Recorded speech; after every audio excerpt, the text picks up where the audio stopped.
Russia Ukraine വാർ വലിയൊരു ടെസ്റ്റിലോട്ട് പോവുകയാണ്. വലിയൊരു ടെസ്റ്റിലൊക്കെ ഇപ്പം അറിയാൻ സാധിക്കുന്നത് റഷ്യൻ പ്രസിഡന്റ് വ്ളാദിമിർ പുടിൻ ഉത്തര കൊറിയൻ പ്രസിഡന്റിനോട് ആവശ്യപ്പെട്ടിരിക്കുന്നത് എത്രയും വേഗം അവിടെയുള്ള പതിനായിരത്തോളം വരുന്ന ഉത്തര കൊറിയൻ ഫോഴ്സിനെ തിരിച്ചു വിളിക്കണം. അപ്പോൾ ഉത്തര കൊറിയയിൽ നിന്ന് അവിടെ രണ്ടാമത്തെ 10,000 ട്രൂപ്പ് വരാൻ വേണ്ടി ഇരിക്കുന്ന സമയത്താണ് അതും വരണ്ട, ഇവരെ തിരിച്ചു കൊണ്ടുപോകണം എത്രയും വേഗം. എന്താണ് പ്രശ്നം? നമുക്ക് ആ ടോപ്പിക്കിലോട്ട് കിടക്കാം. ഡിസംബറിൽ ഉത്തര കൊറിയൻ ഫോഴ്സ് ഏകദേശം 9ഓളം റഷ്യൻ പട്ടാളക്കാരെ വെടിവെച്ചു കൊന്നു. അന്ന് ഉത്തര കൊറിയയും അതേപോലെ റഷ്യയും പറഞ്ഞ ഫ്രണ്ട്ലി ഫയറാണ്, ഭാഷയുടെ പ്രശ്നത്തിലുണ്ടായതാണ്. അതുകൊണ്ടാണ് ഇത് ഇഷ്യൂ ആയത്. അതുകൊണ്ടാണ് ഇത്രയും പട്ടാളക്കാർ കൊല്ലപ്പെട്ടത് എന്ന് പറഞ്ഞു. ഇപ്പം മറ്റൊരു ടെസ്റ്റ് ഉണ്ടായത് 2 ദിവസം മുമ്പ്. അതായത് 30-ൽ പരം റഷ്യൻ പട്ടാളക്കാരെ ഉത്തര കൊറിയൻ പട്ടാളക്കാർ വെടിവെച്ചു കൊന്നു. ഇതിനെപ്പറ്റി ഇതിനെപ്പറ്റി സംസാരിക്കാൻ പോയ ഹൈ റാങ്കിങ് റഷ്യൻ പട്ടാളത്തിലുള്ള ഒഫീഷ്യൽസ്, ഏകദേശം 3ഓളം ഓഫീസർ, അവരെയും വെടിവെച്ചു കൊന്നു.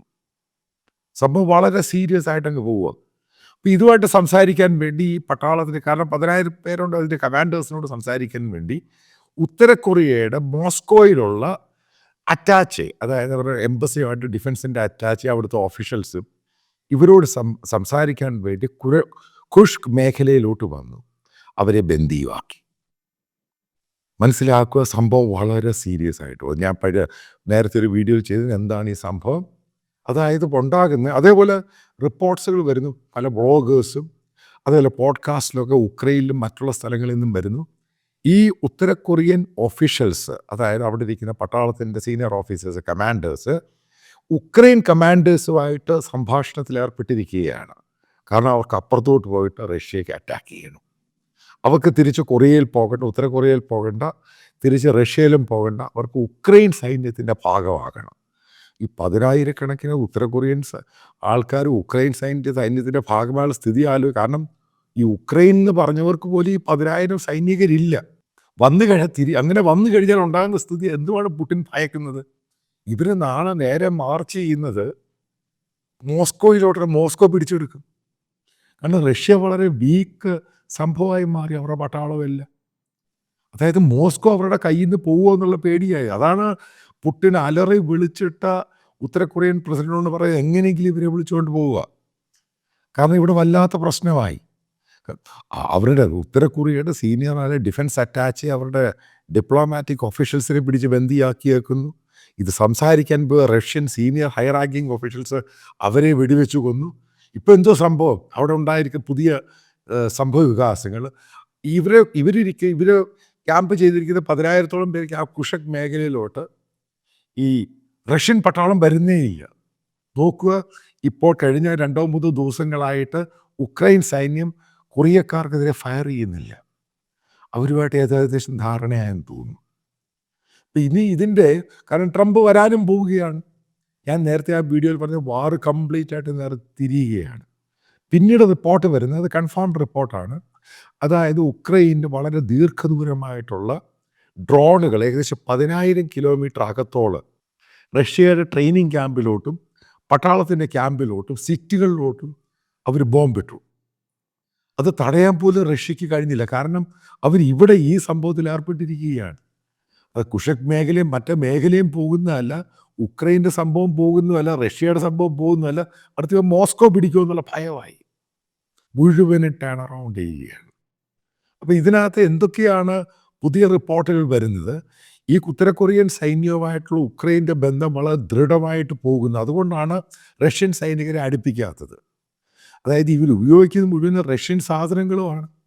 ഇതെല്ലാം കൂടെ തിരിച്ചെടുത്ത് റഷ്യയുടെ മേളിൽ ഫയർ ചെയ്ത് കഴിഞ്ഞ സ്ഥിതി കംപ്ലീറ്റ് ആയിട്ട് അങ്ങ് മാറി.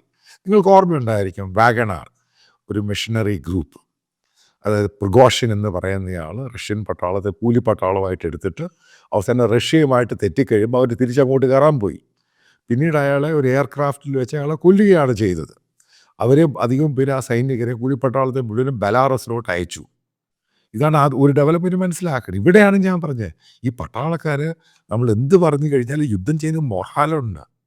റഷ്യൻ സൈന്യം എന്ത് മൊറാലിലാണ് ഉക്രൈനുമായിട്ട് യുദ്ധം ചെയ്തത്?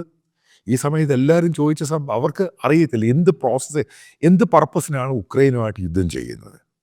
അതുകൊണ്ടാണ് വലിയ കാഷ്വാലിറ്റി റഷ്യക്ക് ഉണ്ടായത്. പിന്നെ റഷ്യൻ വെപ്പൺസിൻ്റെ കാര്യം ഞാൻ നേരത്തെ പറഞ്ഞു, വളരെ വീക്കായിട്ടുള്ള വെപ്പണാണ്. ഇതുമായിട്ട് ഈ നാറ്റോ കൊടുത്ത അമേരിക്ക കൊടുത്ത വെപ്പണുമായിട്ട് ഇത് യോജിച്ച് പോകാൻ പറ്റത്തില്ല.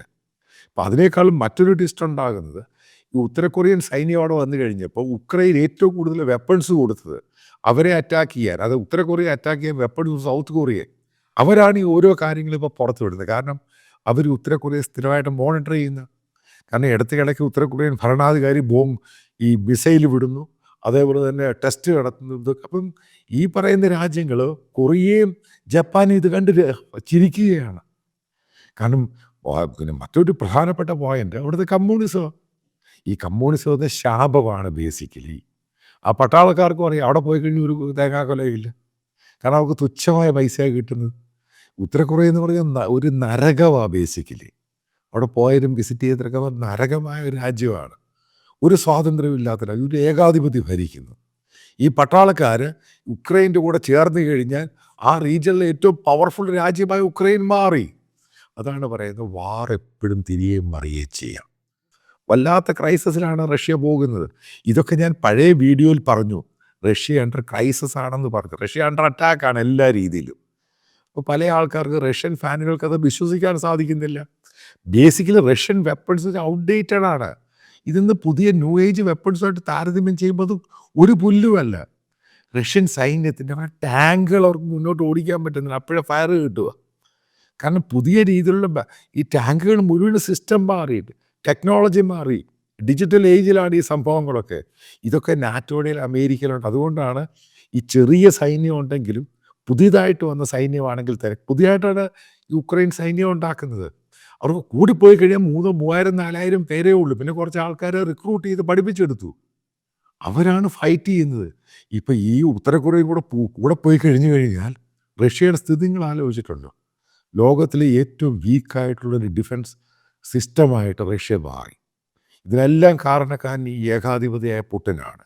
പുടിൻ ഇതിന് വലിയ വില കൊടുക്കേണ്ടി വരും. അതായത് ഇപ്പോൾ ട്രംപ് വന്ന് ഏകദേശം ഈ സംഭവം നടന്നില്ല എങ്കിൽ, കാരണം അവിടെ എക്സ്റ്റേണൽ അഫയേഴ്സ് മിനിസ്റ്ററായിട്ട് ലാവറോവ് വളരെ കാല് പിടിച്ചാണ് പ്രസ്താവന കൊടുത്തിട്ട് ഏതെങ്കിലും രീതിയിൽ വാർ നിർത്തണം. കാരണം ഉത്തര കൊറിയ അങ്ങോട്ട് കയറി വരുക, എന്ത് ചെയ്യാൻ പറ്റും? അതായത് ലോകമെല്ലാം കണ്ട് ചിരിക്കുകയാണ് ഈ പുടിൻ കാണിച്ച മണ്ടത്തരം. അതിപ്പം മറ്റുള്ള ആൾക്കാരുടെ സ്റ്റേറ്റ്മെൻറ്റ് കാണുമ്പോൾ ഇതിനേക്കാളും തമാശയാണ്. അപ്പം ഈ ടെലഗ്രാഫ് എന്ന് പറഞ്ഞ പത്രത്തിൽ അതിൻ്റെ ഈ അപ്ഡേറ്റ് വരും.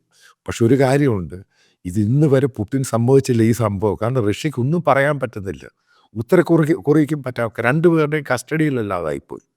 അതായത് ഈ വാർ കുറച്ചും കൂടെ നീണ്ടു നിന്നില്ല എങ്കിൽ മോസ്കോ വരെ പിടിക്കുന്ന രീതിയിൽ ഈ പറയുന്ന ഉക്രൈനും ഉത്തര കൊറിയൻ സൈന്യം കൂടെ മോസ്കോ പിടിച്ചു കഴിഞ്ഞാൽ ഇപ്പം റഷ്യ എന്ന് പറഞ്ഞ രാജ്യത്തിൻ്റെ സ്ഥിതി എന്തായി? ഇതാണ് നമ്മൾ ഏറ്റവും കൂടുതൽ ചിന്തിക്കേണ്ട പ്രധാനപ്പെട്ട ഘടകം. അതായത് റഷ്യ ഈ വാറിൽ തോൽക്കാൻ പോകുന്നു.